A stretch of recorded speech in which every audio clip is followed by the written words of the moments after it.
Hi, Haley. Hi. Welcome to Hi. episode 2 of the Topanga Collective podcast. We're doing another one. We're doing another one for everybody. for everyone. I wanted to start today with, and I told you this, but I didn't tell you what it was. I wanted to start today with a bit of a bold statement thrown at you. And I have been panicking for the last, how long have we been here? Half an hour? Yeah. I've been Setting up this panicking. stuff. Okay. Are you ready? True or false? Last year, up until this year, you were not a technical actor. True. Was it as scary as No, I made it sound? No, it wasn't scary. Okay, great. Can you talk to me about before cinematography for actors came up? Yeah. Before we began creating the content and all of this curriculum that I'm really excited to get out, that we're excited to get out, what your acting style was like, how it was different now, anything about how it's changed based off of what you've learned as a technical actor now. Okay. I think that I always wished I could be a technical actor. I didn't know what that meant, but I have always felt that there was something missing in my training. I was very theatrical. The scenes that I would practice and the scenes that I would run were very, my movement was very free flowing, and because I was used to a stage setup. So on a stage, the scene is linear. You go from beginning to end, and what everyone is seeing is the wide. So you can kind of do whatever you want because you don't have to worry about inserts or going back and remembering what you did so you can get it for coverage. So, and I think I just kind of I thought that was how I was supposed to be doing it because that is how I had been trained in all of the, the theater school that I had taken. So when I would get onto set, that is what I would do. And then we would go into wides and we would go into coverage. And I don't know if I ever effectively matched any blocking that I've ever done. I would feel my feelings and let them carry me and inform what I was doing. And I received some very good information during training that is very good for theater, but does not translate very well into film. The advice and instruction was, every time you do the scene, you should be working it. You should never do a scene just because it's what's been prescribed. You should never do blocking because it's what's been prescribed. You should always be working through the scene, and if that means that something changes in your blocking, then that is what should happen because that is truthful and honest in your acting. And this is a rehearsal thing that you're figuring out, or this is every take every you're changing time. The blocking? For stage. I'm still talking about for stage. Okay, great. Yeah. Every time you do that scene. Yeah. In a rehearsal, you're trying something new, you're trying something different, you're making slightly different choices based on the things that you're feeling in the moment. When you step onto the stage, when it's a performance, you're doing the same thing. Every time you are doing that scene, it is a rehearsal because you are working. And it keeps the scene alive, and it keeps the action alive, and it keeps people invested and involved, and it helps. It really does help in theater a play from going flat and just being, I stand here because I was told to stand here, and then I say this word, and I walk over here, and I put the thing down, and just from becoming a math problem, basically. Okay. However, you can't really do that when you're shooting, because then what I was doing was every single take, no matter if it was a wide or coverage, I was making new decisions, and every take was very different no matter what. And maybe that was just me misunderstanding something, but you have to be able to match something you did in the wide because your coverage is supposed to be that exact same moment. So if you're holding a glass in the wide and then they cut to your coverage and you're holding a different glass or a fork instead of a glass, that's going to be distracting and wrong. You should still be working in some manner. You know, you should be making honest decisions, and, you know, like, you can play with the emotions that you're putting across. But it's very important that your blocking stays the same and that your business with your props stays the same. Which I wasn't doing before. So the type of actor I was before was theatrically very fun and honest and different every time.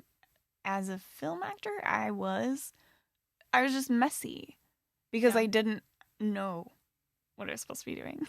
And I think that's great. And I want to go a little more advanced than that, knowing what you know about lenses, working with an operator, all of the curriculum that we've built.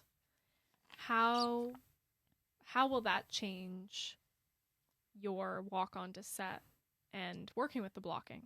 Because I think blocking is one of the things that come first for technical actors, right? For the technical performance aspect is understanding continuity and understanding really essentially what it is the edit. Yeah. Understanding that you have to work with the director in order to allow them to get enough to cut to. As DPs, we're thinking about it. As actors, you're thinking about it in an even different way. But let's talk about even the more advanced stuff. Yeah. Lenses and, camera movement. Yeah. For lenses, I think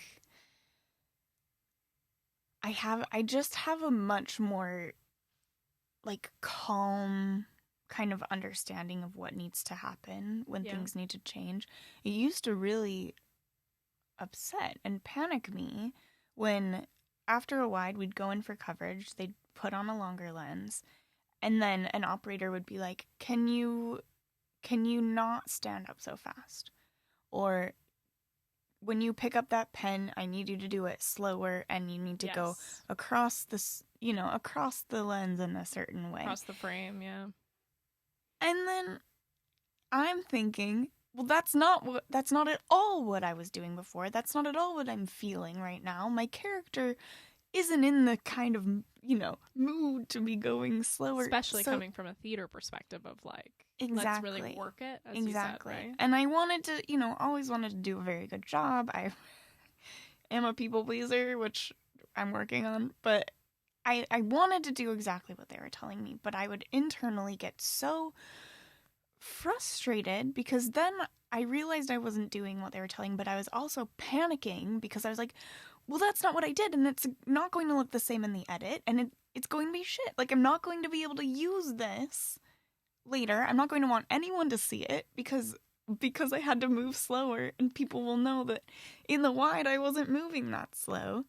Because I had no idea that when you switch onto a longer lens, all of your movement looks faster. Yes. You have to slow it down. Magnification, the magic of magnification. I just didn't understand that I could trust my operator, really, is what it came down to. It is trust. It's vulnerability, which I know we say a lot, but it's vulnerability, it's trust, and it's within that trust, hopefully it's confidence. And that's kind of why you and I created this curriculum, and that's always the thing that we're typing out when we're talking about, like, why we did it, is because we want actors to feel more confident, because inherently when you feel confident, you feel like you can break down those walls and be vulnerable. You feel like you can be confident enough to have that conversation with someone you haven't met yet on set, who's your operator or your DP. Yeah. And you're introducing yourself finally.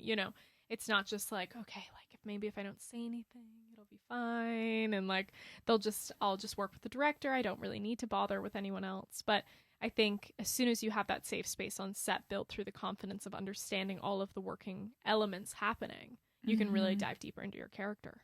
Yeah. Because you're not worried about all the stuff going on outside of it. Absolutely. I cannot tell you how...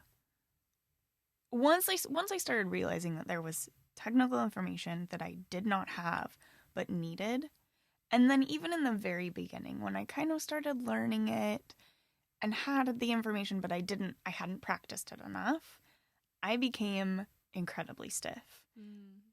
I was always, very worried about, oh no, like, I put this insert on the backside, on the backside of the scene, it's away from the camera, we lost it, now that prop is gone because I messed it up in the wide. which is going to happen because when you learn something new, you have to slow it down. But that's a big reason why a lot of directors want to shield actors from the technical, because they can't teach it to them in the moment. You need to know this stuff and you need to practice this stuff, and then you'll be able to throw it away and bring yourself to set, and it'll be in the back of your mind. It'll be like, you have to put your pants on before you put your shoes on. And that's not something that you have to think about every time. And that's not something that slows you down during the day. And it's not something that stops your conversations. And one day you will know that if you have a prop that needs an insert, you use it on the camera side, and that will just be natural. And it won't be something that slows you down, and it won't be something that gets you in your head, and you'll be able to act honestly while still doing that technical thing. But you need to know it first. Yeah, exactly. That's awesome. Yeah, we talk about how excited we are to get this out to an audience, but the more and more we've been working so hard on this, and it's crazy to see our audience growing on our social media channels already. God, it's so exciting. It's great because people are already like, are you in LA? Are you teaching classes in LA? Like, when are you launching? We've had multiple people ask if we're doing in-person workshops. Which is crazy because we started this and we haven't even launched online. They don't even know if they like the way we teach. Yeah, who knows? Who knows, guys? But you will. You are going to like it. We're friendly enough. And insightful enough. We did do a beta launch yesterday. Very exciting. And with that beta launch, we have 15 people. 13 of them are actors that are going through the content as we speak to give us the best feedback. So when we do get it out to our audience, it's like in prime condition. It'll be seamless. It's gonna be great. Once they're done with it, it's going to be seamless. We told them no holds barred. Be as ruthless as they need to be. Absolutely. I hope that they tear us to shreds. I don't, because it means I'll have to edit again, and I hate editing all the time. We have been doing so much little, like, minuscule website, like web design. Yeah. We've been doing web design. And that takes a long time.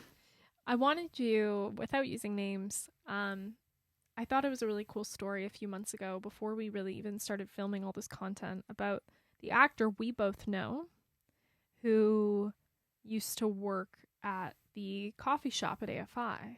Who said she wanted to become involved in the camera department so she could learn the technical. Yeah. Do you remember that? Yeah, no, basically we hadn't even really like fleshed out what this was going to be, but we'd had the conversations, and I ran into her on set and we were talking about kind of the idea. Like, I would really love to be able to like figure out exactly what the crew needs from us when we step on set, and kind of just like commiserating that we both would get on set and feel, insecure because of the things that we didn't know. And yeah, she was like, I can't really go to film school, but she was taking a bunch of classes online. She was just like piecing together as many like YouTube things and like just like classes and courses she possibly could to like figure out how to use a camera. And she had started, working as an AC just to get to know the camera and to understand the equipment and to understand what is needed. And that's a lot of work. It's crazy that that's what's required in a lot of actors' minds in order to really get into the depths of that knowledge. Yeah, because until now, and until, I guess in LA a few months ago when I found this other class, there's just like this information is not accessible to us. Yeah. Unless we go to grad school and learn how to be DPs ourselves. Oh my God, please don't do that. Which is not tenable. It's just not something we can do. No, it's not. I wanted to talk also about that on-camera training. You made it to the second stage. I did. Okay, so I really do want to... is that okay if I shout this studio out? I am so excited that I found this studio. They're a pretty young studio. They're in person. It's a ton of work. Basically, this director, David Roundtree, used to be an actor. He doesn't do that anymore. He's just a director now.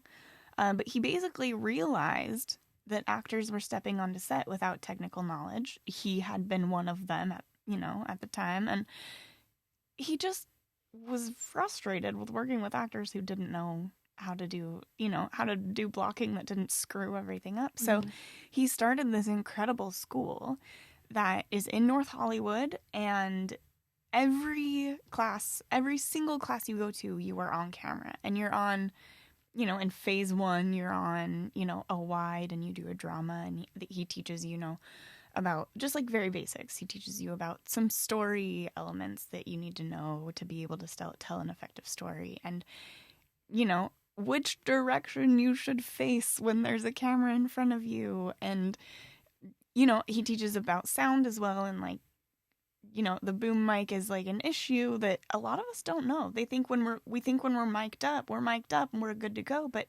actually the boom is the richest sound, and the boom mic is really what you should be like working to get your sound to. You're learning about literally all of it. All of it, like how to just like not mess up an edit, which interesting. We do a lot on accident because we don't know. So I was just so excited to find this course. There's not a lot of like lens instruction yet, but I finished phase 1. I was invited to phase 2. We're working on Thank you. I'm really excited. We're working on comedy now, which is your thing, my favorite thing, and the thing I hope that I'll get good at. But it's it'll be harder because that's really where I realized that like I get really stiff when I first learn something brand new because I'm thinking about 1,000 different things all at once. And it's where I'm getting my practice. So, I mean, take art classes, please, for sure. But I mean, honestly, in North Hollywood, What's the name of the studio? It's called LA Acting Studios. Oh, sweet. Yeah, that's an easy one. It's easy. LA Acting Studios. Director David Roundtree is the owner. There's some other cost. It's phase 1 is $275 a month, and phase 2 is $300 a month. They have, phase 1 and 2. Phase 1 is $275.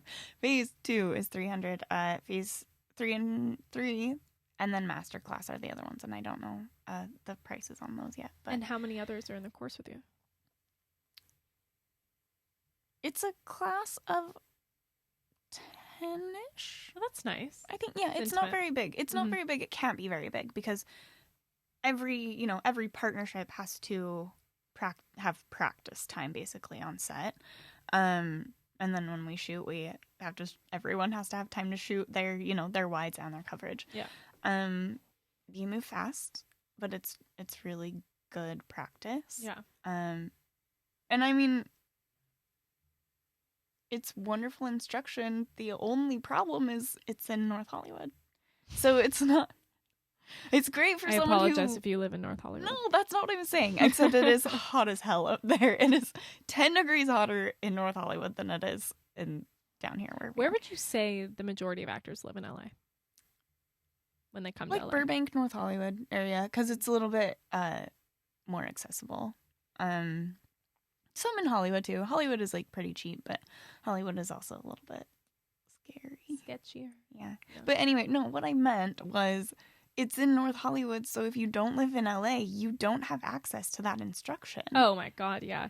That's what we were talking about last time, is how you could be listening right now to this and you are in Canada, or you are in Australia, or you are in the UK, and maybe you're planning on coming to LA, or maybe not, but maybe those classes just aren't accessible for you. And that's why online course content these days is taken over, especially after COVID. Well, I guess we're still during COVID. But we're still in a little bit. And monkeypox era. Nowadays, too. Haley. Yeah. I was editing our eyelight video. We have a course. It's on eyelight. And we talk about many different eyelights and how they can emphasize performance. But one of my favorite demos that we recorded over at Hawk a few minutes from where we're recording this podcast right now, we did a crying exercise. Do you remember that? Are you kidding? There have been multiple moments in the past, I don't know how many days. When did we do that? Last week. I just like will sit down and have an existential crisis. Just about your... And then be like, get over it, move on. It was funny because Haley and I have been friends for months, and it's the first time I'd ever seen Haley take over as an actor with just like, do I look okay? Was that okay? I promised I'm a good actor. Was it bad? Okay, wait, let me set the stage. Yes, set the stage. Because it was amazing. We're rolling. We are rolling. Indy's starting a demo, and she goes, and now we're going to do that as you cry. And I'm like, look, I see you as the best actor on earth because you're one of my closest friends, and I once helped you read something, and I was like in awe of the ability for you to become a character suddenly. And so I'm like, she's got this. She can cry on command. No worries, guys. I believe in actors. I'll give them the benefit of the doubt all the time. It sent me into a spiral, guys. It really did, but it was fun. We got it, and it looks great. It's one of my favorite exercises we've done. One of my favorite, because it really shows you how we work with you. I'd like to emphasize performance. Yeah, well, and especially... And let's explain, I guess. So the eyelight demo this was we lit a scene, and it was like a lit stage kind of like set vibe. So lots of units. It wasn't moody at all, low contrast. And it was her close-up, and I said, just sit on this apple box, and you're going to cry. And we'll do one where you cry with normal eyelight, and we'll do one where you cry where I've added an eyelight specifically for your waterline. We did both. Both were fantastic, Haley. They were great. Wait, no, we have to talk about the first little bit where I tried to just work up some actual tears. True, I didn't, and I was like, I'll give her her moment, you know, so. And I was just sitting there, like, staring, and like... You said you can only cry, too, when it's funny? Okay, we have footage of me starting to cry while we're, like, joking about something, because I can be like, what if I just started crying right now? And then I'm crying right now. Like, it just happens. But if you're like, cry, and I'm like, okay, what makes me cry? I can't do it. It's so amazing. So, hey, just asking for a friend, actors out there. If anyone knows of a class that'll teach me how to cry on cue, I would love to get in there. I liked it. And in the end, we did use tears. We did. But they looked great. And that eyelight demo is one of my favorite demos. We have 3 in that class, and that's definitely the best one. Yeah, I do. I want to highlight. It really was like a great example of the way that you will work with an actor on set if they're having trouble accessing something. Or even and just be like, yeah, put the drops in. Let's get the shot. Like, that's or just totally a thing that can happen. What they are already giving. Like, it's just about maximizing that emotion sometimes. And us as DPs, once again, if you feel confident, we feel like we can talk to you, and we feel confident enough to have that conversation if it's allowed by the director.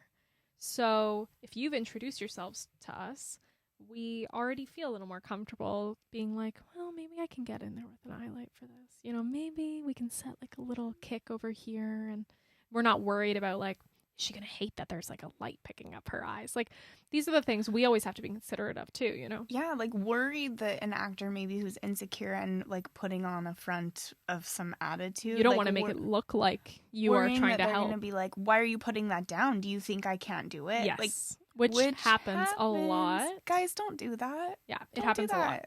The crew is your friends. You're all trying to make something that looks good. No, I've definitely had actors.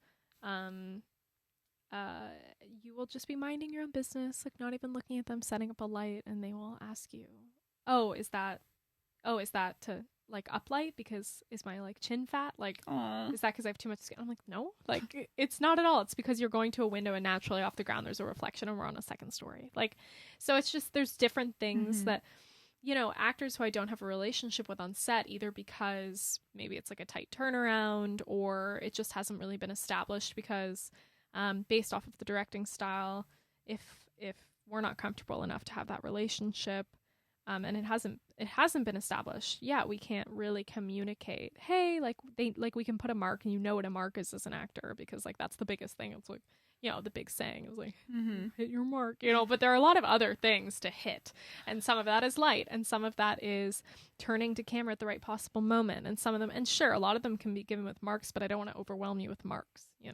Yeah. However, I want to note there, hit your mark is a big saying around, like in class, you'll hear someone be like, yeah, you hit your marks. Practice hitting your mark. I don't know if anyone ever practices hitting, we should be, guys, we gotta practice hitting our marks. You gotta practice hitting your mark. Because I just guess I didn't ever realize how important that, like, there is a person standing behind the camera with a little thing and trying to, like, pull your focus, and if you don't hit your camera, you're making that person's job so stressful. They can manage it, but once again, it depends on how shallow the depth of field is, so how much focus you have to move, how close you're getting to the lens, are you going beyond minimum focus? However, practicing hitting a mark is essential, only because it's going to make our shot look better, your performance is going to look better. And I promise I'm not this critical on set as I am on a podcast talking about it. So let this be the subconscious reminder of me in your head telling you to practice hitting your mark as a DP. Michael Caine has some great advice on how to hit your mark, which we talked about last time. We did. And I linked that in the podcast show notes for people to check out. It's in the first 10 minutes maybe. It's fantastic. Amazing. It's so good. Hitting your mark. Well, do I have anything original to say? All of it. All of it's original, especially those tears that came out last time. They were very original. God. That was great. It's an emotional moment. I loved it. It's the moments like that when Haley's like pretending to cry and it feels really real that I'm like, oh, this is why I'm in film. I can feel an emotion as an audience. You just want to like watch her cry. It's like she's set up in this 3/4 frontal shot that we lit her, and it's just for a demo. It doesn't even have a story behind it. But there's something so visceral about watching human emotion that I think that's why you probably as actors are in this industry. And this is why me as a DP is in the industry, because I want to capture that emotion and you want to act and perform that emotion as your character. And it's just so beautiful when it happens in front of you. There have only been a few key original, very emotional moments that I've captured where everyone has been, you can feel the tension of the entire crew just seize up, and it goes completely quiet on set. There's not a single person talking, and it's because the actor is really in that moment, and you know that this is the shot, and no one has to say that, and no one at the end of the take is going, oh my God, wow, because we're not allowed. Everyone is feeling that, and it's a really emotional moment. I cry a lot on my sets for emotional scenes, and my operator does as well, and we cry at different things with different topics.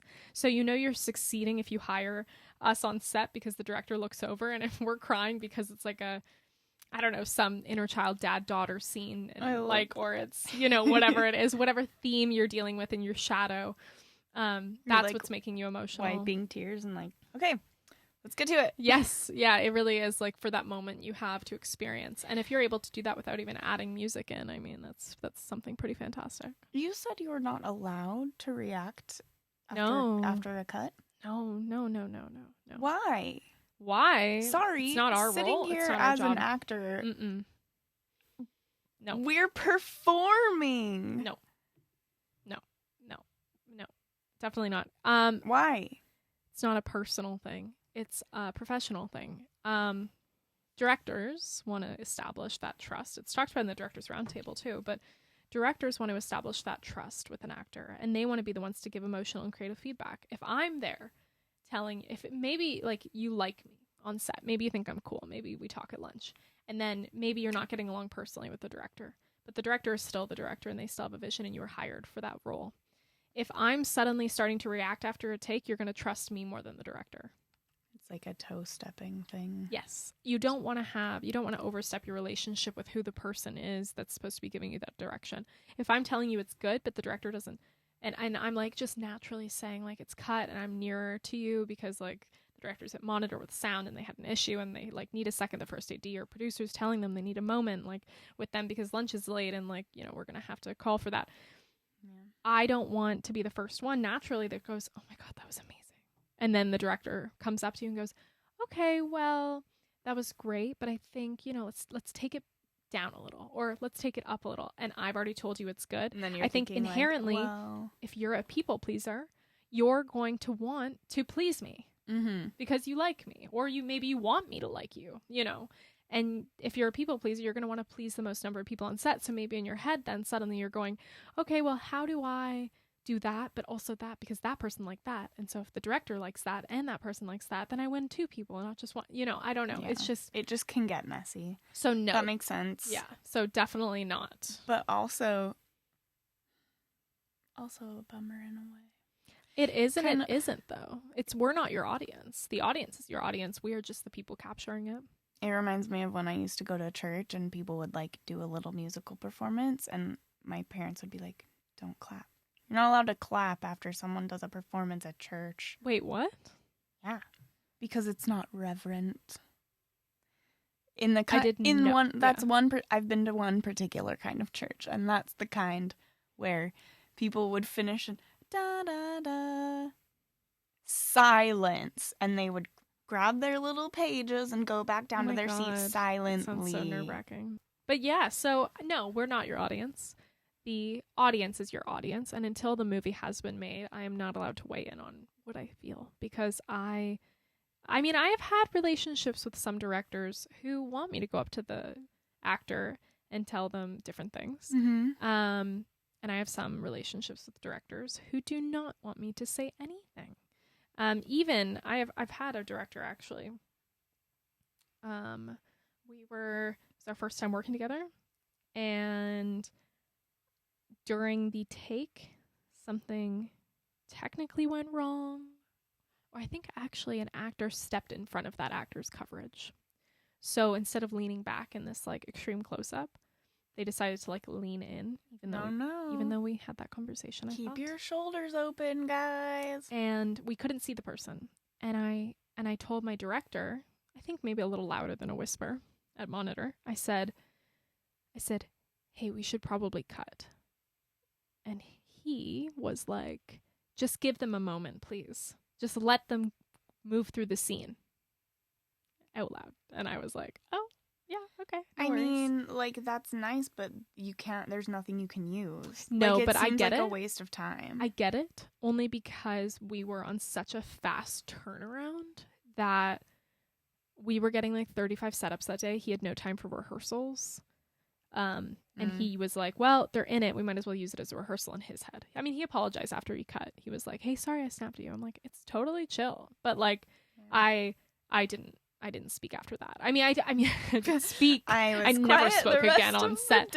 No, I never interrupted a take again, even if something technical happened. But the issue with that with some directors, right? Like, it's like a give and take, because with some directors, normally they would want me to tell them call cut because they want to be proactive and they want to be like, well, I only want to get stuff that I'm going to get. I don't want them to waste any emotion. Yeah. But then some directors are like, no, let them work through it. They're in their character. We'll use it as a rehearsal at least. And so it's so hard to navigate that sometimes politically. And that's when you learn really on the first day a lot of the time, like how that director likes to work. Mm-hmm. Because I think there's something we haven't talked about, because this is only our second episode, but that something is pretty huge on set that a lot of people don't understand. Can you guess what it is? No, tell me. Set personalities. Different set personalities. You could be like the sweetest person off set. You could be a very different person when you get on set.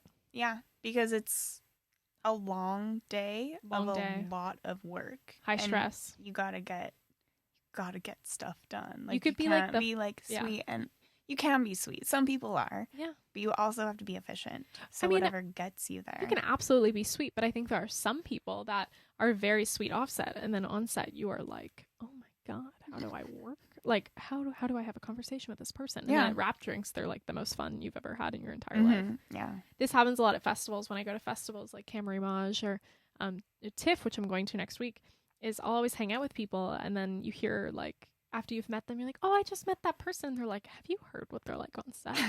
You're like, no. And they're like, they haven't worked in 20 years because they used to scream at their ACs on set, and artists wouldn't hire them because they felt uncomfortable. I mean, some people cannot handle the pressure.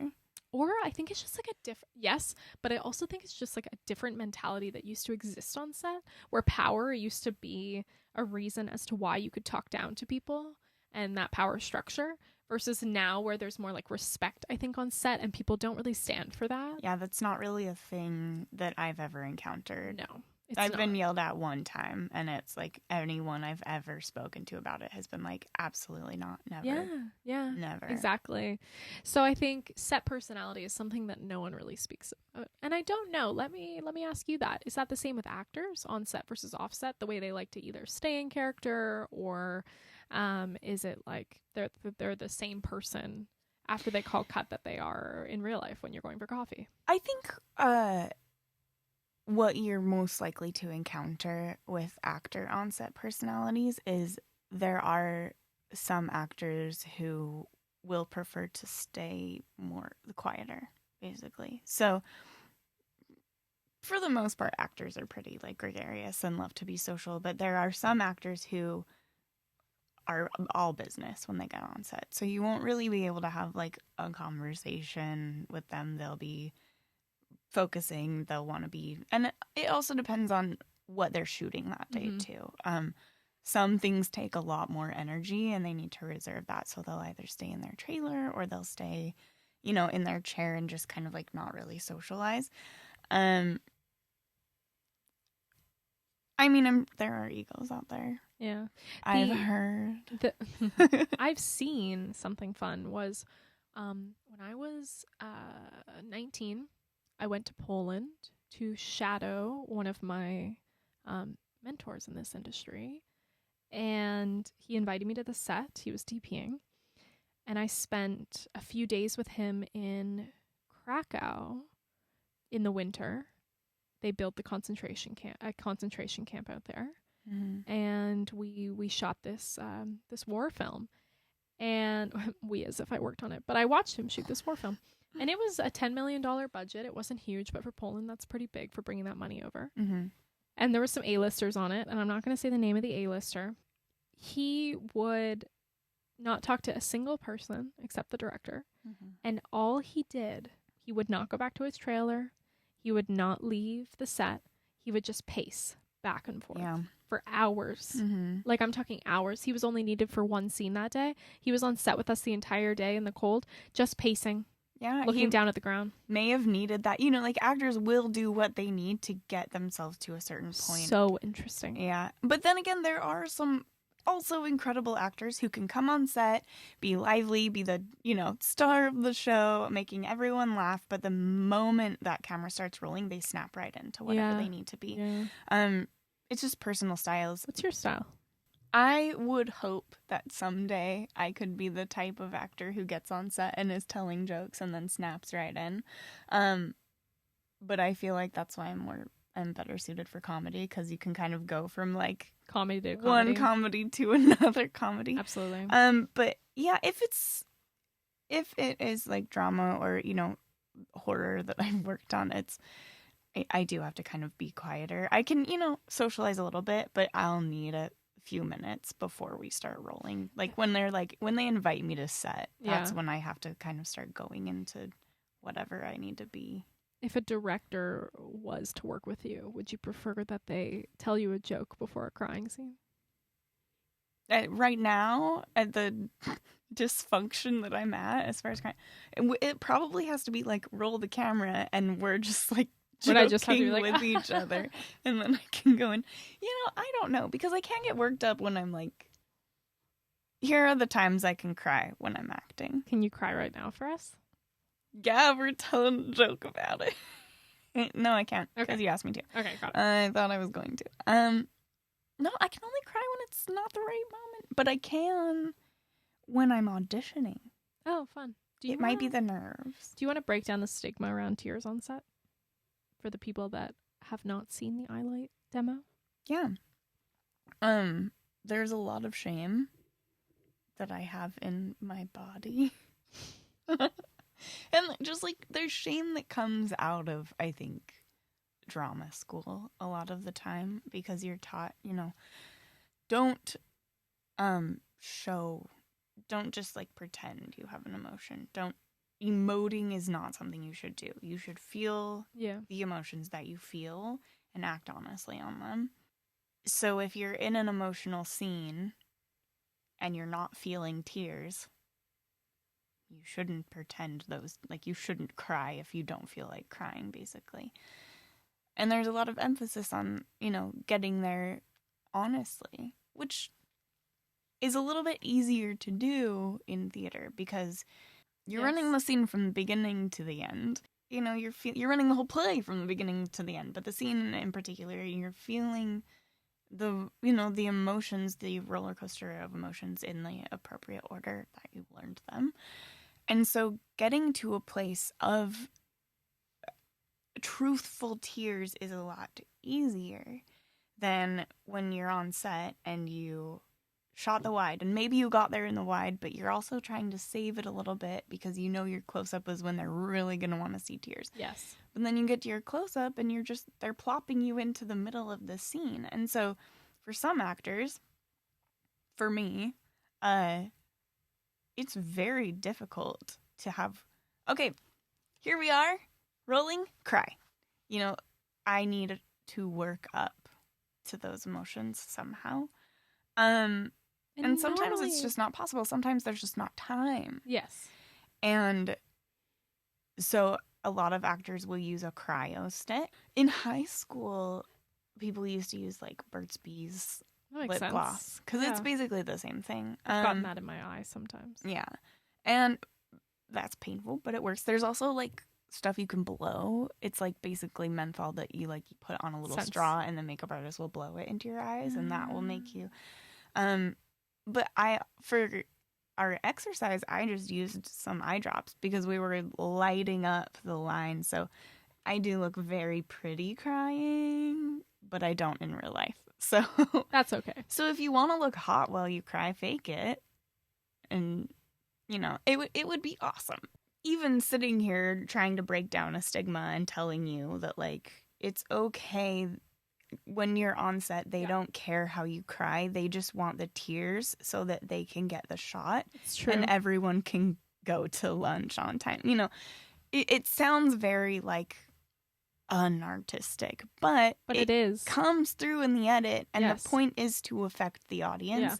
Yeah. And even when I have used fake tears and watched the edit back, I can be moved to real tears. Absolutely. You know, so it's not cutting, sound, design, and composing. It shouldn't be as shameful, I think, as actors make it. And it's a lot of shaming each other, I think, because, you know, oh, you can't do that. You can't do that. Yeah, I wish I could. Yeah, I think a lot of people forget, maybe actors, and you can tell me if I'm incorrect, but they have to remember that film really is just a bunch of ticking boxes. Did we get that shot? Are we happy with that take? Is costume done? Did we mic up? Or, you know, is camera set? Did we rehearse that shot? Are we good? Did we get it? Let's go. You know, it's not, let's really feel this. Rarely is it really, let's feel this out. Let's spend the time we need. It's like, let's spend the time we have, you know? Yeah, it costs way too much money to feel this out. Yeah. So I think it's just, it is a technical thing at the end of the day. It is like, did we get all of the stuff that we needed for that scene so that when I go into the edit, in order to make a moving piece, the emotions are there, the technical side is there, the lighting is there, the sound is there, it's all recorded, we're good to go, let's roll out. Yeah, you know. So there is also a very good possibility, which this happens to me pretty often. It happened to me the other day when we were doing the exercises, that you're just setting your body up, basically. Like, right. You put those fake tears in your eyes and you start pretending to cry, your body will respond. It's true. So, you know, when we were finished with the exercise, I did actually have a moment of, like, quivering lips. Like, and I left that in. She left it in. You can see it actually happen. I did get there. But, so if there's time in the scene and the scene keeps going, there may also be your body can be easily tricked. And that's why a good operator will not actually cut the camera when a director calls cut. Hey, guys, here's another great technical tip. Keep acting after you finish with your dialogue. And keep acting for a little bit right after cut. Just a few seconds. Just enough. live there for Live in a the little moment. bit. You live there. We're rolling. I promise we're rolling that camera. So we always know that it's after you call cut that there's kind of like a guard let down in your actors that exists, where you suddenly start to see this comfortability set in. Yeah. Which is great. Because they're like, they think they're not being watched anymore. Maybe we shouldn't tell people that happens. No, it's okay. Keep because going. The pressure of the director is off. Yeah. That's what matters. Yeah, just keep. I don't think it's living. the camera at the end of the day. I think it's the idea that a director's about to come up to and tell you if they liked it or not, more than it is about if the camera is recording you. Just kind of like all eyes are on you. Do you stop remembering that there's a camera there eventually when you're acting in a scene, or does it feel natural enough yet where you're just moving around the scene based off of what you've rehearsed and blocked out, knowing like kind of the technical requirements you have to tick off at the same time as the emotions, but you're not like focused on everyone's looking at me? Like, how does it feel to have 14, 15, 30 people behind a camera watching you? God, it feels great, but I don't I don't know if you. I would hope that at some point in my career, I mean, like, to be honest, like, I'm still a pretty young film actor. Yeah. So I would hope that eventually you get to that point where, you know, the camera is a character and you know it's there, but it's kind of like when you're like at dinner and there are 5 friends at the table and one friend may not be paying super close attention. You know they're there and like you include them, but like they're not distracting you. Yeah. I don't know if that analogy actually tracks. I like that analogy. But I mean, yeah, right now I'm still very aware that the camera is there, and there are like in super emotional moments you can like get really like into your scene partner and it does kind of like fade away a little bit.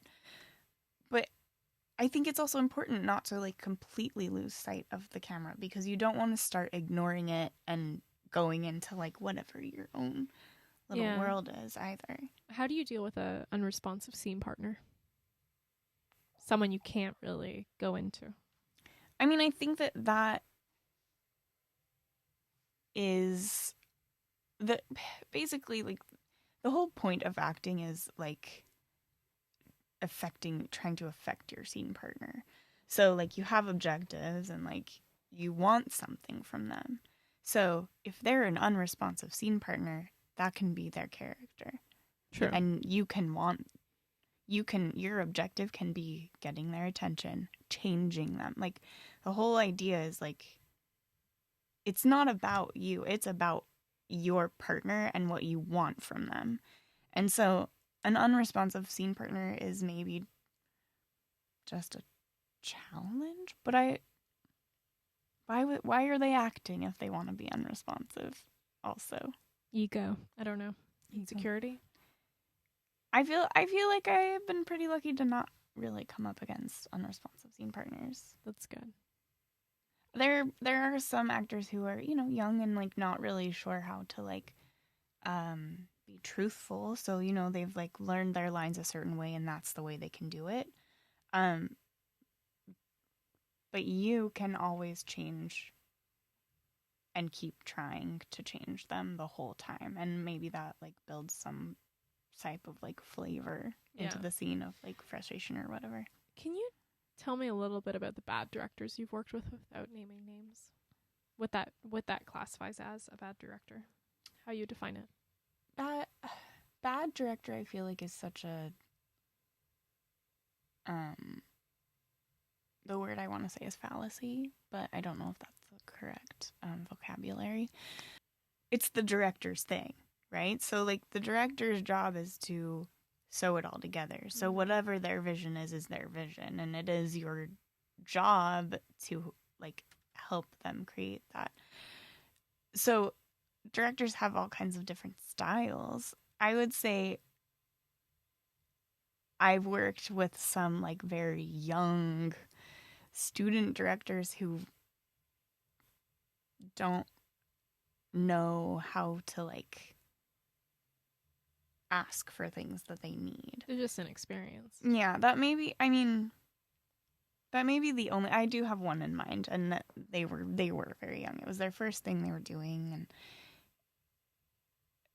instead of, you know, saying this is a very, when they're talking through the scene with me, they're, instead of saying like, this is a very emotional scene, or this is a very like important scene, the mood is going to be this, it's going to be heavy, these are some examples of what I'm thinking, like, to compare, they could compare to other films and like help me understand, but instead they sat me down and they said, this is your Oscar moment.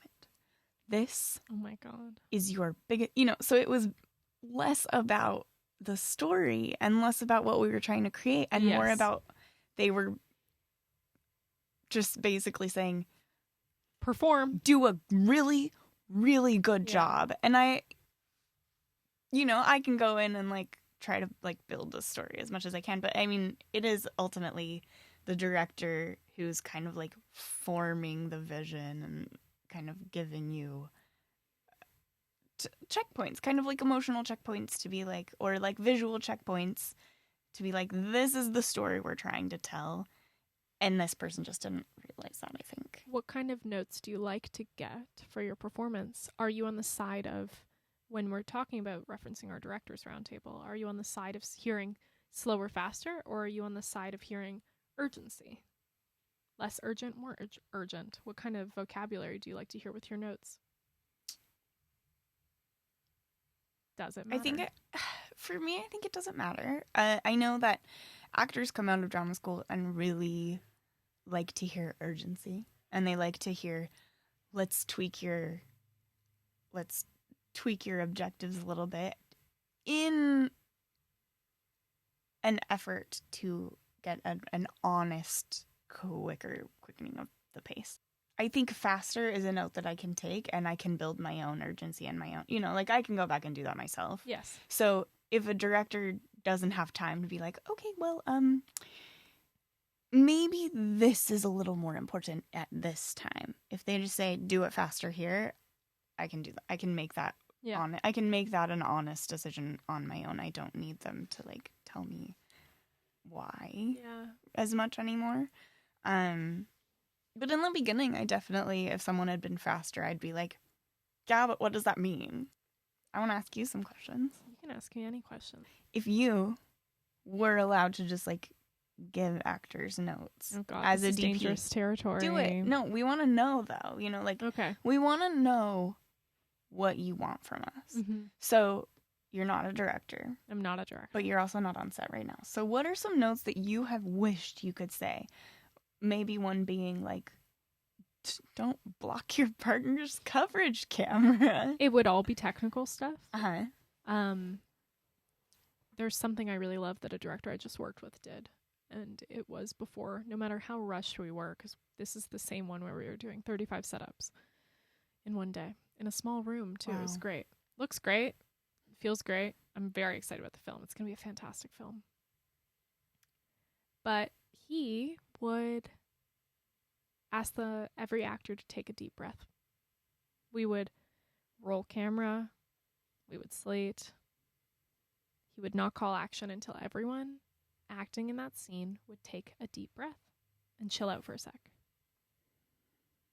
Mm-hmm. And I kind of loved it because we weren't getting proper rehearsal time on set. Yeah. And so actors were very much just like hearing me talk to him about one thing and then hearing sound be like, oh, 1 sec for sound. And then them having to be like, sit down, and it's a small room. So them having to listen to a technical note from me, Yeah. And it always gave it a second for them to cut. I would imagine in the edit, it was easier to cut into those moments because the tension in the shoulders wasn't there. Yeah. Or like the neck, you know what I mean? It's like the natural ability.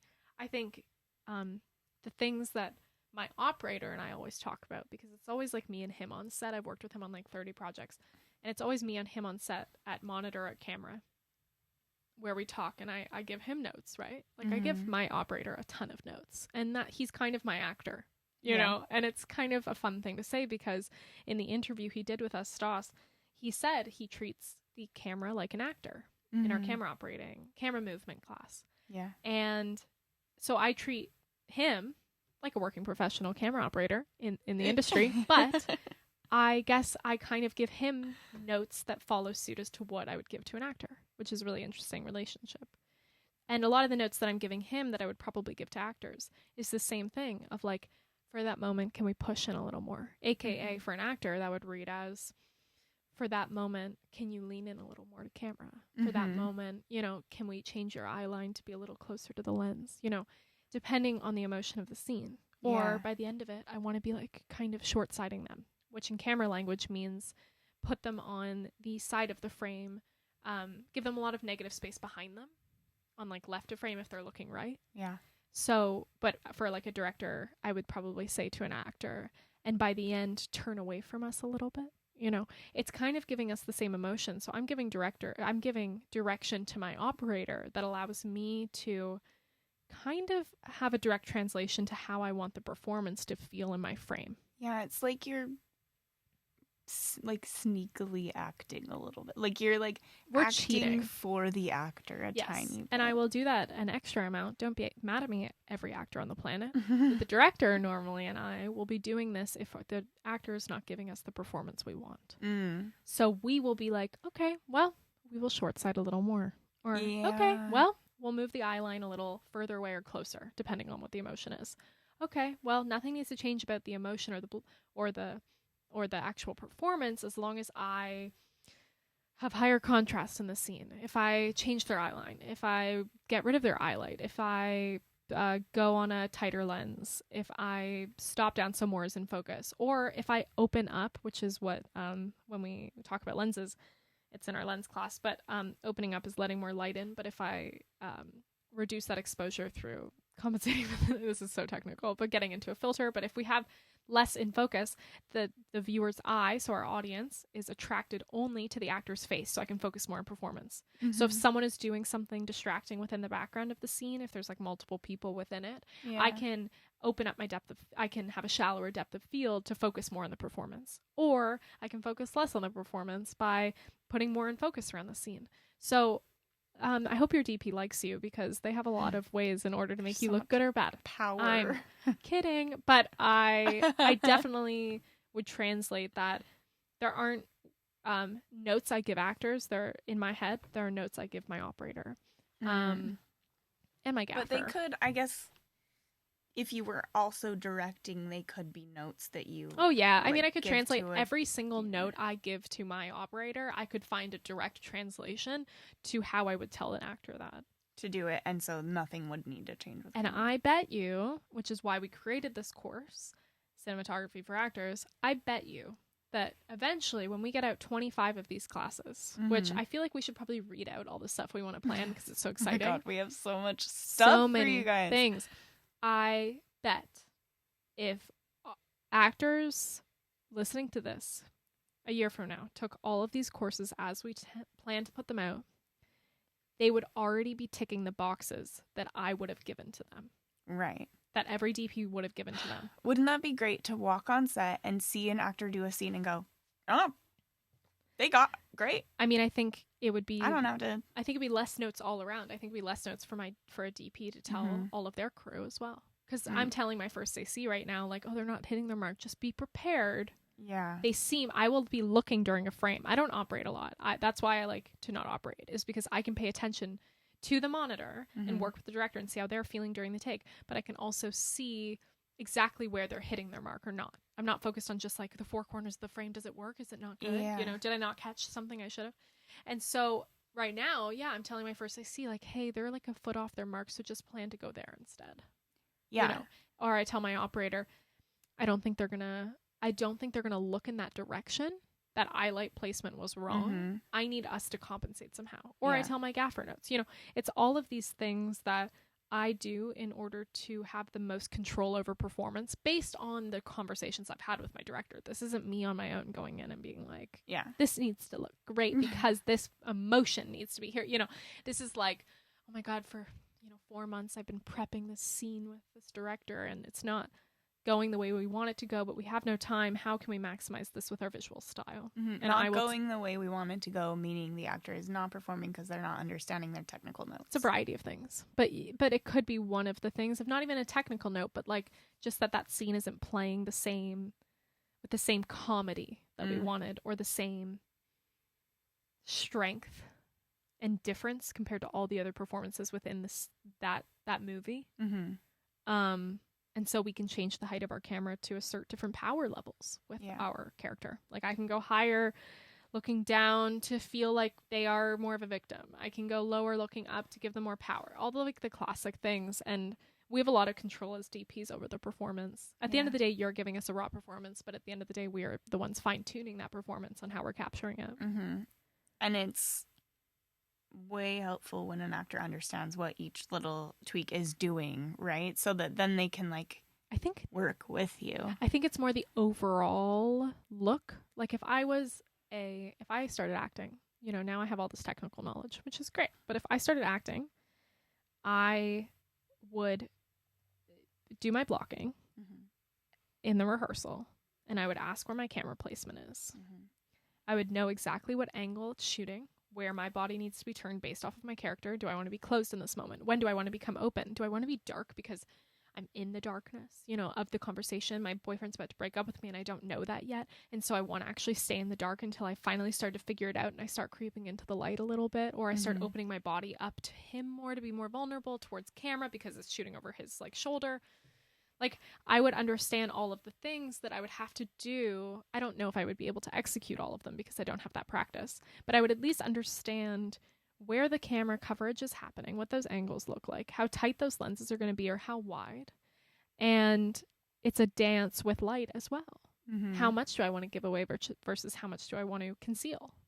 And so you don't need to know every tweak. You don't need to know they boomed at that, they pan the light a little, it's going to change my highlight. I don't need to know that, but I need to know that there's a light over there in that direction. Should I be hitting that for that one moment? Yeah. Should I talk to my director about going over there for that moment? Because not one of the 4 people in the scene have gone to that light yet. And so I'm finding a clue out in this scene. And so I want to go to that area because no one has discovered that clue except me. And even if the clue's not there, mentally, I'm maybe realizing that moment in the story. And so I'm the first one to discover that area, meaning I'm the one to first discover the clue. It's how can we play that game and that dance of the knowledge we have from the script that's written to how we're playing it on scene, and what cheats can I get my character into? You know what I mean? Yeah. And also understanding that and being able to jump to those notes before you have to be before you run the scene. Oh my and God, then yeah. Someone tells you, it not only helps the overall story and also just the good vibes on set. You're also saving time. You're also saving money. It's possible you can get more done in a day than you thought. It's also possible people can go home to their families sooner. At the end of the day, this is a job that people are doing, and you don't want to be the actor that's keeping everyone on set after wrap. So it just won't happen. You just won't get that take. Sometimes. Depends on the budget. It depends. But yeah, you want to be the reason things are moving really smoothly. And knowing this technical stuff and being able to understand a technical note and take it and run with it and not be stressed out about it will help things move smoothly. It's beyond that. It's, yes, all of those things, but at the end of the day, we're telling, if you want to go to the art side of it, the creative side, we are telling a story. And all of those technical things are making you a better storyteller as an actor and are selling your character to an audience. Rather than looking like this scene was built and you just kind of entered it, you want to make it look like this was made for you. Yeah. And you are using that space because you understand the technical components of the scene and what you have to hit or who you can work with to hit. You know what I mean? That stuff. Yeah, that is actually a really great note of, you don't want to look like you are just... You're placed there. Placed and work within the scene. It's a scene study of technical scene study. Lines. You want to look like you actually are living in that world, and that world consists of technical elements. I have 2 fun things to share that I've thought of that I think would be good tips. Okay. One I think I've just forgotten, but it'll come back to me. The second one is this is maybe going to fly on smaller sets, and so shorts or student films. So this is actually a really good hack for newer actors or actors that still participate in short films, which is fantastic. Do it. And student films actually, because you'll meet a lot of great people who are on the come up. DPs, a lot of the time, and production designers will have floor plans and shot design, where you can see where the plan is for your shot list, obviously, but where the camera coverage is going to be and where you as an actor are going to be placed. So you could actually, I mean, I don't know, you really have to... What? Is a floor plan like a tangible, like a piece of paper, like a blueprint? Yeah, it could be digital, but it also could be drawn out. So it's like a diagram. It has where all the lights are going to be a lot of the time, but a lot of the time it's either camera, lighting, or both. But it also normally has the blocking. So it'll have the potential blocking. It'll have all of your camera angles for the scene. It'll also have where the lights are going to be, where the key, where the fill, where the windows are, the production designers built in. If there's a couch, if the props are going to be there, where are they going to be? Mm-hmm. I mean, it's rough. It might change on the day. Yeah. But it might not change if you're aware of it. I'm just kidding. Don't be too aware. But I mean, I think this is more to learn. If you want to practice this stuff on like real sets, I think you could actually, once you're cast, you could ask for the floor plans with the script. And the director might say no, but there are some directors that will be like, oh yeah, for sure, here. And they will send you coverage on what is planned for every single moment of the scene. You can even ask for a shot list. That is amazing. So if you're like, this is easy for me emotionally, I know I can do this, I have time, let me like look through the shot list. You can look through the shot list. I mean, it'll be on the call sheet what's planned. The shot list won't, but it'll be on the call sheet, obviously. But if you want to go more in depth onto like, yeah, I know we're covering that, but like, how is it being covered? You can ask for that. And I think that's a pretty cool cheat. And that may also save you a lot of time in the rehearsal. Yes, I mean, use that time. It's a good time. You'll never get that with directors a lot. Like, you'll never get as much as you need for that with directors. That's the fun part of acting, I would imagine. But at least you can be more prepared because you're looking at where the coverage is going to be, and you can like start to really work with your character of like, wait, why did they put that there? You know what I mean? They're like, and your job is not to question why they put it there, but it's to question in your head of like, why does the actor decide to go over there? There must be a reason. You know what I mean? Yeah. Because a lot of the time we've been thinking about this more like longer than actors have, the DPs and the directors, right? All of the time. Yeah. Every time. Exactly. So we know that there is a visual reason as to why, if it's a single cam, why we are only covering it from 2 angles instead of maybe in your mind you thought it was going to be 4. Yeah. Yeah. And I forgot the other one, but it'll come to me eventually. You can kind of tell that I have spent some time working in production because I just keep being like, and that'll save time. Yeah, I know. You'll get the thing, you can go to lunch, you'll save time. It's true, though. I mean, I think that's so great to be considerate about, but at the end of the day, as an actor, you have a lot more leeway than everyone else on the crew. Yeah. You know, like the fun thing is like, there are a lot of horror stories about working with terrible, like fantastic A-list actors who are like terrible people. Mm-hmm. And a lot of the stories are like for sexual harassment cases that happened in like the 70s, 80s, 90s, you know, probably up until today. But you can't fire an actor, but you can fire a crew member. Mm-hmm. There's a Canadian production. I don't know any names. It's a Canadian production, famous actor, A-list. This was in the 90s. Very famous female focus puller, went on the set of this film. This A-list actor wouldn't stop harassing her on set in front of people, saying, "Oh, get a drink with me. Like, come on. Like, you don't have a boyfriend. Get a drink with me." Like, that is so gross. Inviting to the trailer, things like that. And she kept being like, "No, I'm married. Like, I'm good. Like, this is no thank you." Or like wouldn't respond at all. And she didn't file a complaint, but he was so upset with the fact that she wouldn't go out with him that they fired her. Because they couldn't fire him because they had already shot stuff and they would have lost all of that footage and all of those millions of dollars. And so they fired this fantastic focus puller just because she said no to this actor. So, I mean, it's like at the end of the day, you have a lot more leeway in the good and the bad. Be good. Yeah, please. Be good. But I'm just saying, like, at the end of the day, if they need to get that take and they haven't gotten it yet, they are going to get it. If they, you know, if they need to stay later, they're going to stay later for you. They're not going to be happy. Producers aren't going to be happy, especially if you're a newer actor. They won't hire you back probably, but for the next one, because you'll be classified as difficult to work with. But you have a lot more leeway. However, I do have an actor getting fired story. Do you? It's secondhand, and I don't know all the details, but I do. Okay. I do have some of them. A new actor, first big job. She got hired for, I think it was Terminator. I don't want to like sit here and chat shit, but I do think it was Terminator. She was, she was number 2 and going to be number 2 in the Terminator series. Is Terminator a series? A series of film? Yeah. Yeah. Okay. I have not seen it. I don't think it's a TV series, though. No, I just don't know if it's just one. No, there's so many. There are multiple. Even to now, there's more. Yeah. I sound like an idiot. No, you don't. So they shot, half of the movie, but she kept just like screwing off on set. She would they'd be shooting and they'd cut to her coverage and she'd be like making faces at the camera. But they got through half of the film, but she was just like screwing around, like Why? not taking it seriously. I don't know, I don't know why you would get a huge job like that and not take it seriously and not.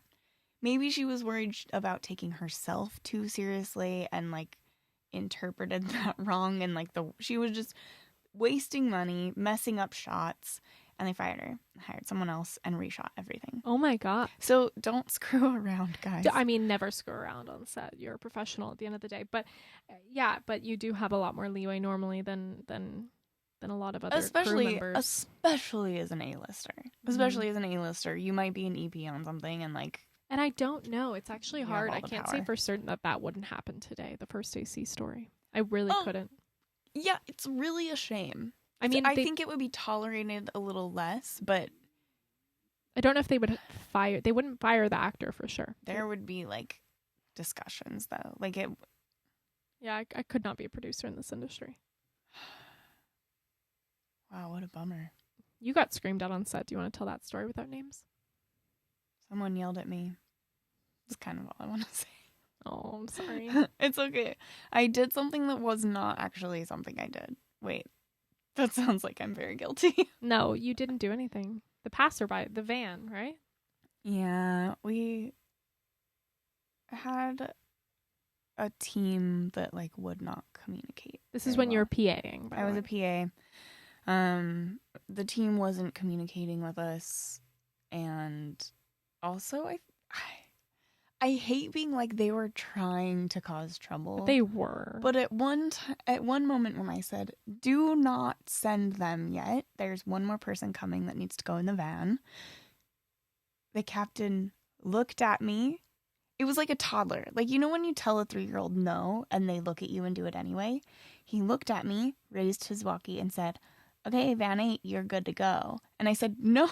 So I went to 3 and I told them to stop, and they stopped for a second, and he looked at me again and he said, "You're good to go." And then I explained to him that we needed that van not to go. My God. But it was too late. That van should have gone. And a celebrity was going in that van. Yes, 2 celebrities were going in that van. And EP and number 1 and number 2. Oh God, it was a nightmare. But I was like, "Okay, send them." They should have just gone to base camp, and he should have called a new van for me. But instead, a new van pulled up, and I opened the door, and they'd gone around the block. He'd made the executive producer and 2 A-listers go around the block to pick somebody else up. And then the only person they're seeing really is you. Yeah, I'm standing there. I'm opening the door and saying, "Oh, thanks for coming back, guys." And I got torn to shreds is what happened. But you know what the most beautiful part about that story is, though? What? You stopped PAing. I did. It was my last day of PA work. Which you were amazing at PAing, I've heard. I was a pretty good PA. But if anything, it was actually kind of a good sign. Yeah. It was kind of like the second, it was the last straw, but it was after an actor on a different show had found out that I was trying to be an actor, and she said, "You have got to stop doing this." I love that.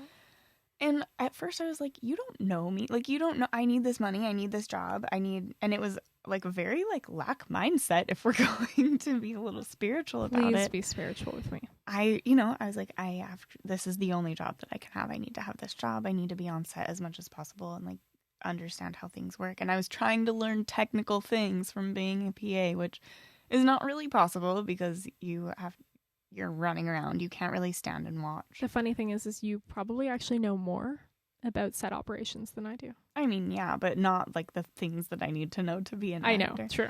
But I had a really bad attitude when she first told me that. But then, you know, my very next job, I got screamed at by this person for something that It's a sign. really wasn't something that I could have like avoided. And yeah, it was like, okay, I didn't come here to be a PA anyway.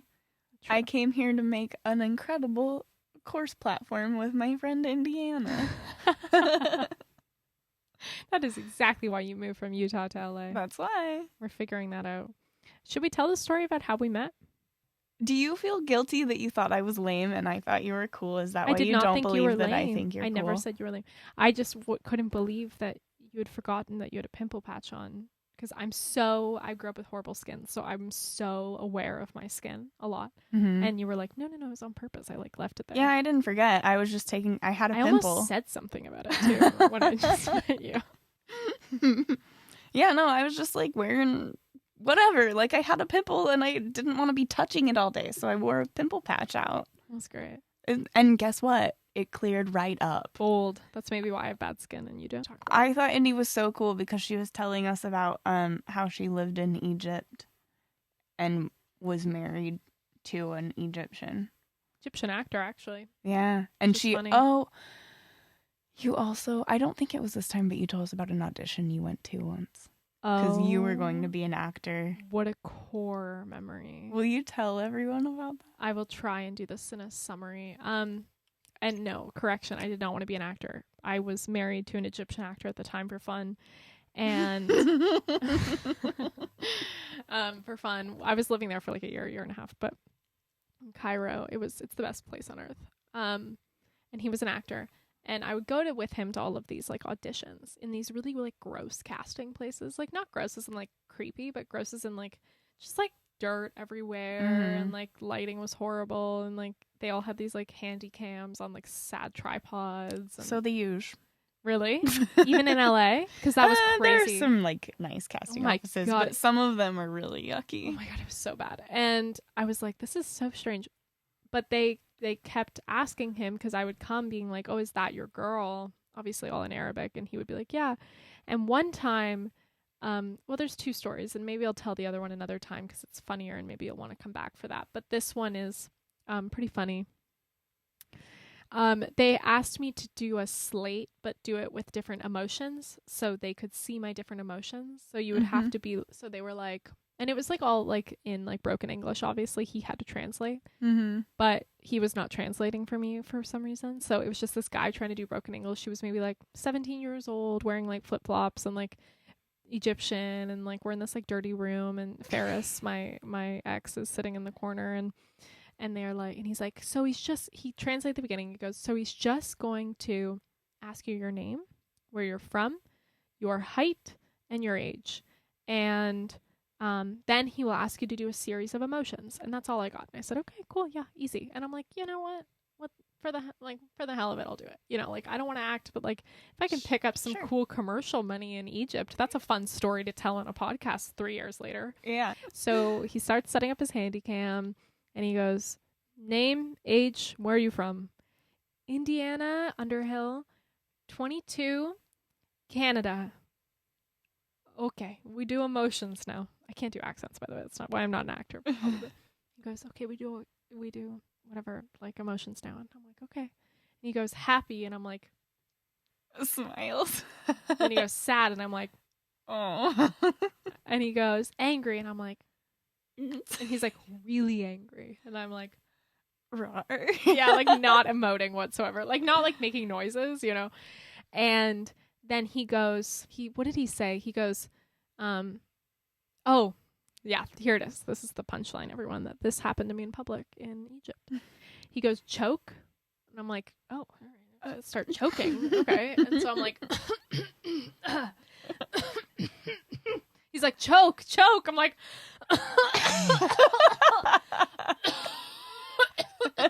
he's like, choke. And Ferris just goes, joke. And I'm like, what? And he's like, he's telling you to make a joke. And I'm like, oh my God. This lives somewhere in Cairo. If anyone can burn this tape for me, let me know. But it exists. It literally exists.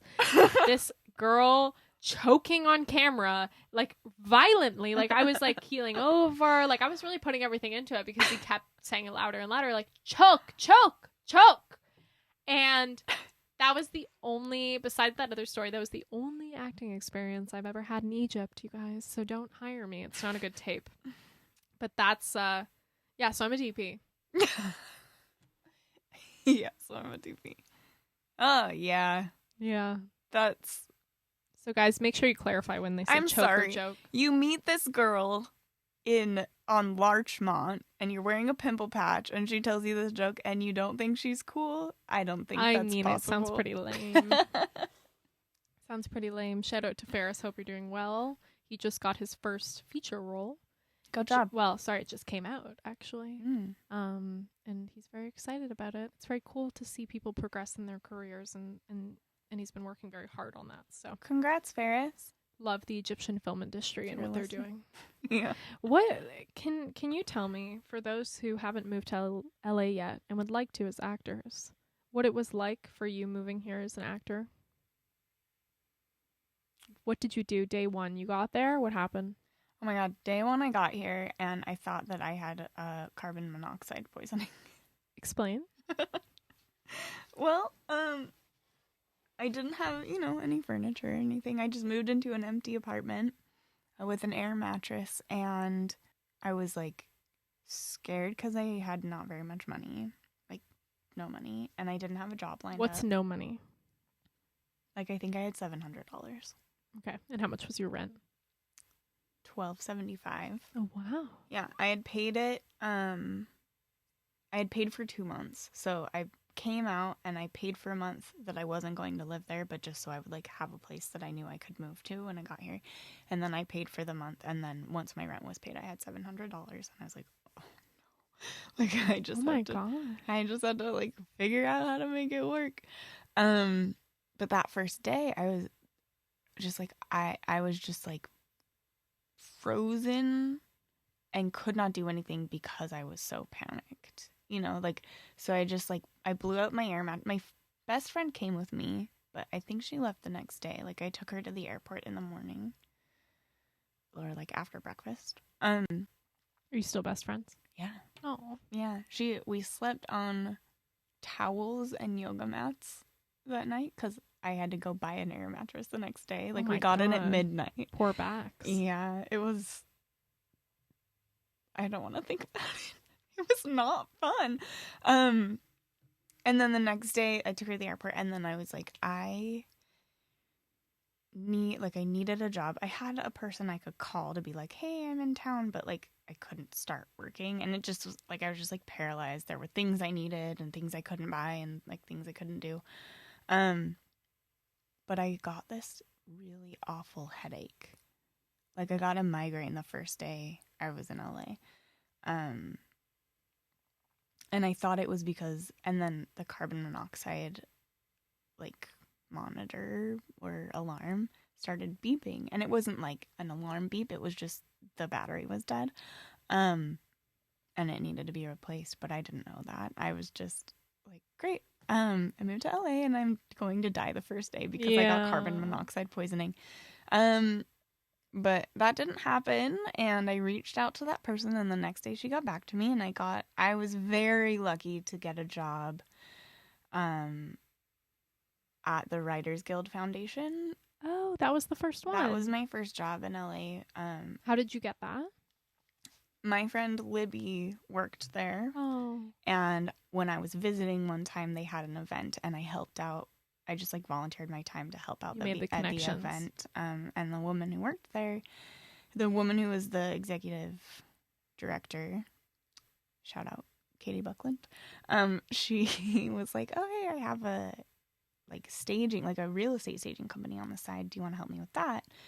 And I did, but instead she had me come into the office because it was appeals season. So basically foundations during like Christmas time send out a bunch of letters and ask for money. And they had just lost their development coordinator. Oh, okay. So they needed someone to step in. So I was there for 6 months doing development. which was amazing. And then And what were you making? $3,500 a month. Okay, great. It was okay. Like, for a first job in Yeah. LA, I was very happy. It was full-time. I had decided not to drive my car. Like, I parked my car, but I didn't have a parking spot yet. So, and it was in Hollywood, like almost Koreatown, so parking is not easy there. God, yeah. So I parked my car and I would move it on Wednesdays and Fridays for street sweeping, and then I would ride the bus to work in Los Angeles. Wow. But yeah, I worked full time, and then I just, it took a full year to get all of my my accounts set up. When you get here, you have to have all these accounts. You have to have Actors Access. You have to have casting networks. I got into central casting pretty early so that I could start working on set as a background actor to try to get some kind of experience. Yeah, lots of different accounts you have to have and have set up. And then I started submitting and started auditioning that way.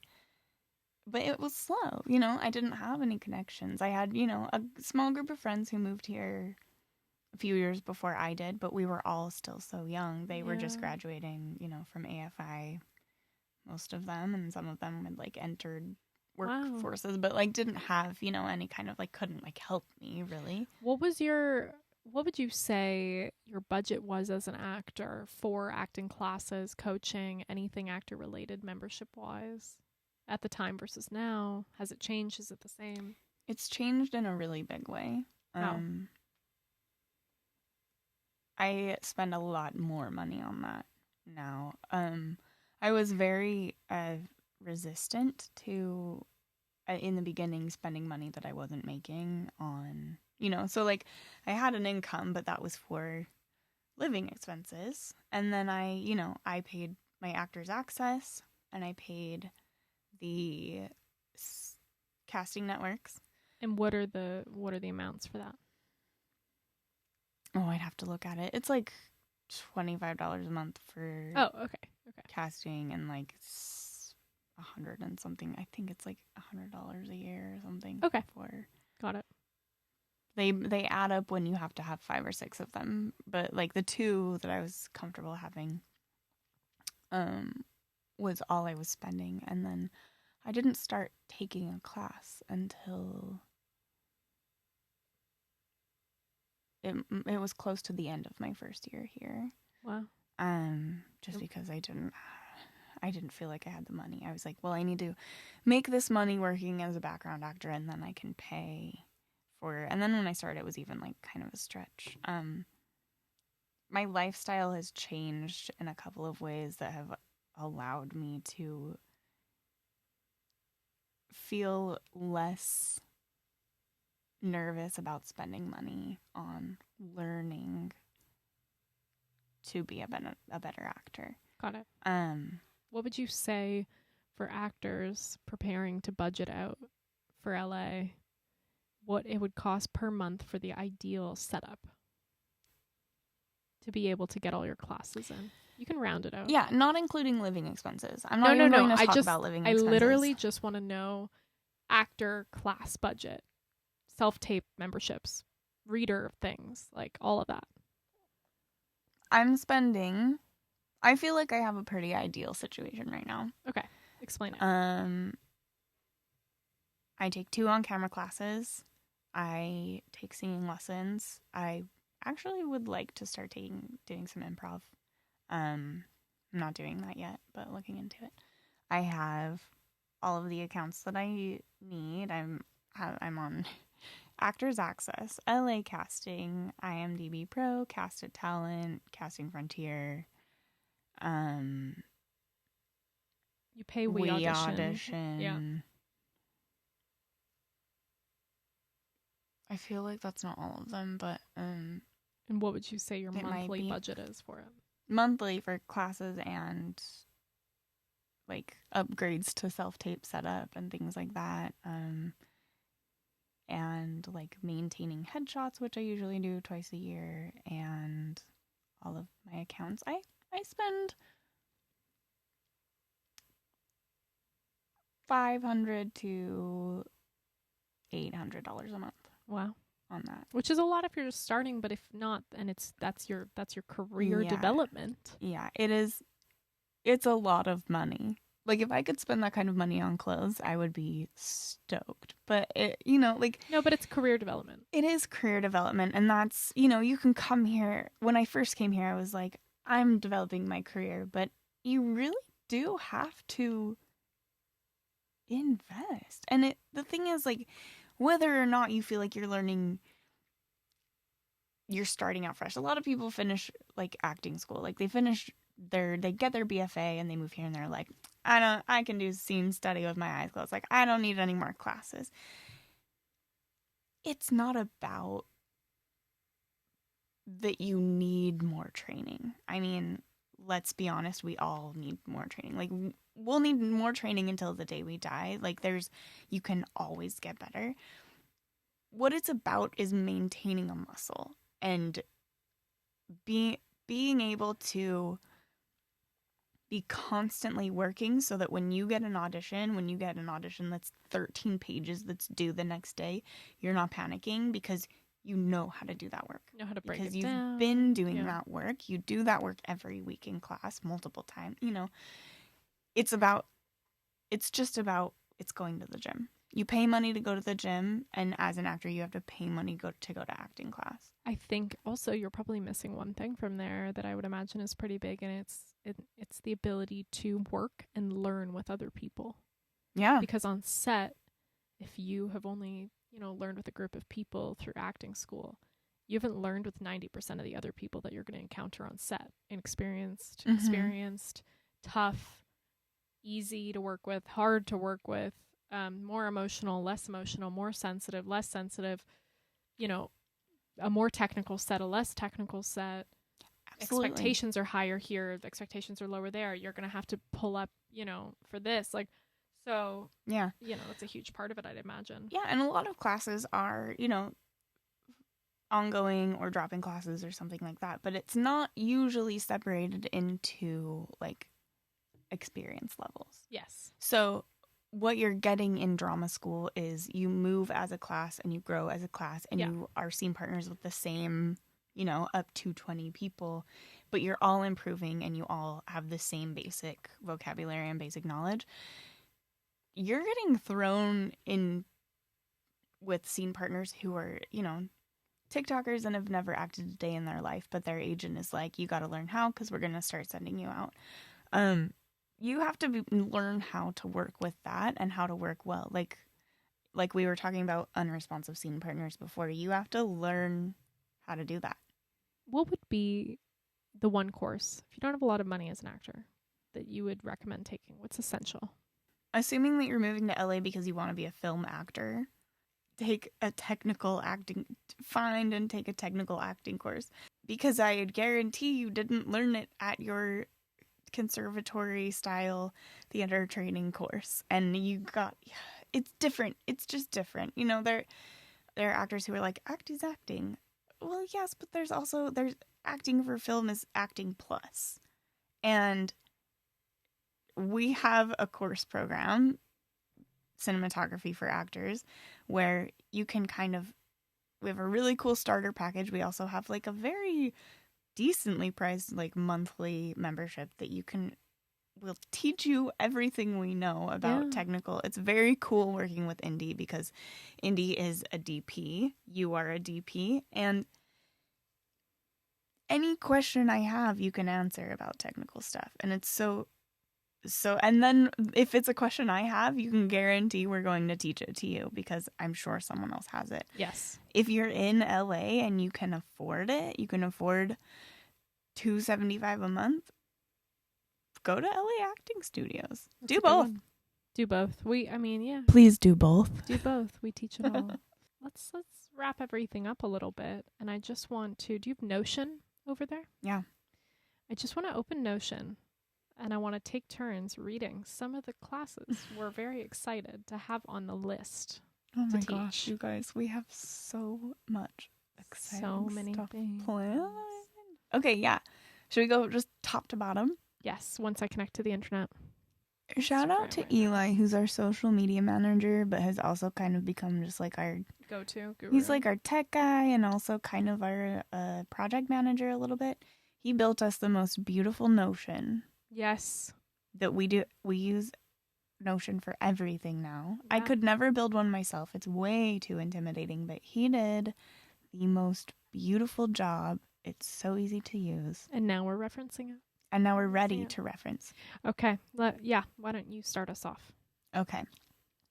We have ready for you guys now, dropping on September 20th, Introduction to Cinematography for Actors, Introduction to Camera Department, Camera Movement, Lenses, Part 1 and Part 2, Eyeline, a Director's Roundtable. Which is, I know, going to be the most popular thing. Oh my gosh. It's all about working with actors and the technical performance. It's not directors on directors, it's directors on actors. It is. I cannot believe, like, I'm still amazed that all of these directors were like, totally, we will come and talk to you for 2 about hours. Whatever you want to talk about. And what we wanted to talk about was actors and technical things they wished actors knew. It was incredible. It's a good one. It's amazing. We also have a bonus class on filtration and a class on eyelight. Yes. Then we're coming out, I know, next with finding your light. So how to understand lighting on set and when to move into it for performance. Lighting yourself on set. So when you're in a walk and talk in the forest and you have bounce boards pointing at you and you have a flashlight, how to aim it directly so you can light yourself. Coverage and angles. That's going to be a big one. Oh my gosh, it's going to be, we have notes on coverage and angles that take up half a page. It's true. For all of the stuff where that might be more than one. Then we're going to do a director's class, blocking, with Jay and Ben, hopefully, two of the directors on our director's roundtable. And that will be all about how different directing styles work with actors within a specific camera setup. Intimacy coordinators roundtable. On-set lingo class, which seems to be a popular TikTok way of going at the moment. Yeah. We're going to do an LA actor roundtable, talking about the experiences actors have had on set, where we get to ask them all of the questions that a lot of newer actors probably haven't experienced yet. We'll do a DP operator roundtable, working with actors.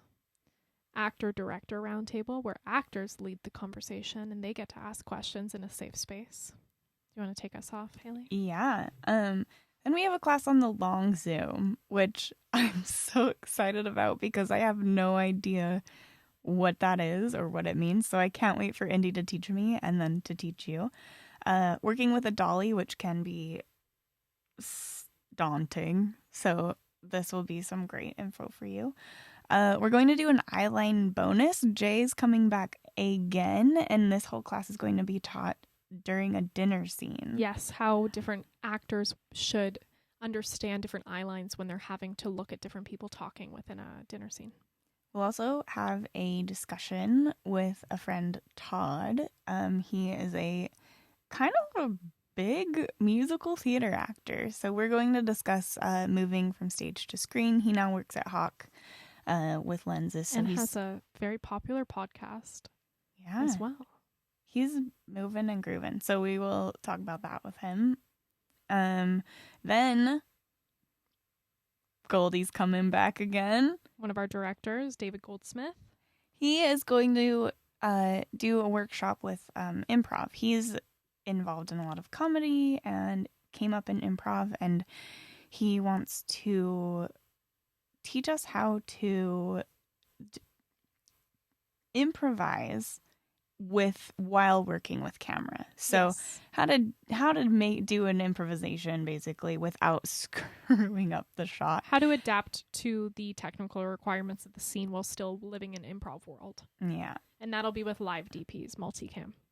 And then Haley had some fantastic ideas for bonus classes that I think we'll probably shoot out in between all of these. These are the classes that I'm most excited about. Because they're so applicable.